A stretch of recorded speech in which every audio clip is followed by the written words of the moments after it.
Chikkala coffee కాపు గారు గురువు గారు రెండాటికి పక్షులు.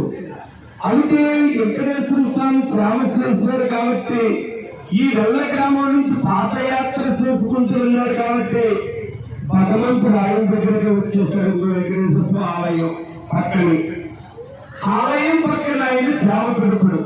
అంటే ఒకటి అంటాడు, నమో నారాయణ వాసుదేవ పరంధామ గోవిందాయనమ విష్ణువ మధుసుర తుదుపుర వాసుదేవ అనుకుంటూ ఆ భగవంతుడు సేవ చేశాడు కాబట్టి ఆ భగవంతుడు పాదాల దగ్గరికి మంది సేవ చేస్తూ వస్తున్న కాపీ కాపు నాయుడు గారు ఎన్ని రకాలుగా ఉంటున్నాడు ఇక్కడ. అటు సొత్తే సరస్వతి ఇవ్వలేమండు, ఇక్కడ వెంకటేశ్వర స్వామి ఉన్నాడు, అక్కడ కాపీ కాపు అందరికి సేవ చేస్తానికి మనకు అందరికి పాఠాలు